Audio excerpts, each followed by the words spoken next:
50 ஆண்டு காலம் கலைஞருடைய ஆட்சி, சர்க்காரியா ஊழல், வீராணம் ஊழல், ஸ்பெக்ட்ரா ஊழல். இன்றைக்கு அம்மையாருடைய ஆட்சி, இன்றைக்கு ஊழலோ ஊழல். ஊழலில் தண்டனை வந்தது, அந்த தண்டனைக்கு ஊழல் செய்து பணத்தை கொடுத்து விடுதலை. நீதி வென்றதா இல்லை நிதி வென்றதா என்று தெரியவில்லை. அதை இப்படி ஒரு கேவலமான நாடாக மாறி இருக்கிறது. இன்றைக்கு நீதிமன்றங்களில் நீதிபதிகள் என்ன செய்கிறார்கள்? எல்லோரும் நீதிமன்றத்தை இணைந்து மூடிவிட்டு முதலமைச்சர் கையை கொடுத்து அந்த காலத்தில் மன்னர் தீர்ப்பு சொல்வது போல் சொல்லலாம். ஆனால் மணிநீதி சோழன் என்று சட்டம் போட்டுக் கொண்டாலும் மழைநீதி சோழன் போல் யாராவது வாழ்ந்திருக்கிறார்களா? கலைஞர் இருந்திருக்கிறாரா? இல்லை இந்த அம்மையார் இருந்திருக்கிறாரா? நினைத்து பார்க்க வேண்டும். ஆக இந்த திராவிட கட்சியின் ஆட்சி இது நாட்டு மக்களுக்கு பிடித்த ஜென்மசனி சாபக்கேடு. இதில் சாதி இல்லை, மதம் இல்லை. இன்றைக்கு ஆண்டவரை எவரும் சாதி பார்த்து ஆண்டார்கள். அவர்கள் எந்த சாதிக்கு நன்மை செய்திருக்கிறார்கள் நீங்கள் நினைத்து பார்க்க வேண்டும்.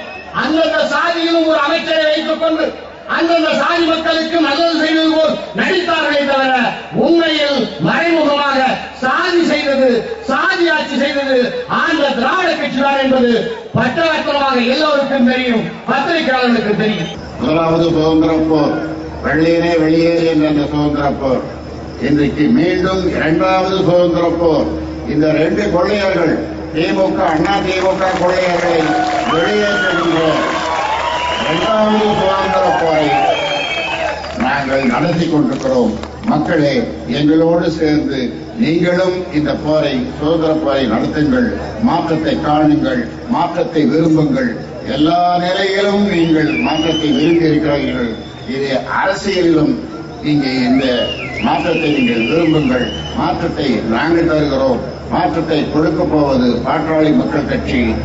ஒரு கட்சி 5 ஆண்டு காலம் ஆட்சியில் இருக்கும்போது அதை தூக்கி எறிந்துவிட்டு இன்னொரு கட்சியை கொண்டு வந்தார்கள். அதனாலே மாற்று இதுவரை யாரும் கொடுக்க முன்வரவில்லை. திமுக அண்ணா திமுக, அண்ணா திமுக திமுக என்று இப்படித்தான் தமிழ்நாட்டில் 50 ஆண்டு காலம் ஓடியதை தவிர ஒரு மாற்றை நாங்கள் தருகிறோம் என்று யாரும் இதுவரை சொல்லவில்லை. நாங்கள் இன்று துணிந்து சொல்கிறோம். நாங்கள் மாற்றத்தை தருகிறோம். மாற்று அரசியலை தருகிறோம். இதோ திட்டங்கள், இதோ கொள்கைகள், இதோ செயல்முறைகள், இதோ எங்களிடம் இருக்கிறது. அந்த வகையிலே சொல்லுகின்றோம், தமிழ்நாட்டு மக்களே, எங்களை நம்புங்கள், ஒரு முறை நம்புங்கள். நாங்கள் தமிழ்நாட்டை மாற்றி காட்டுகிறோம்.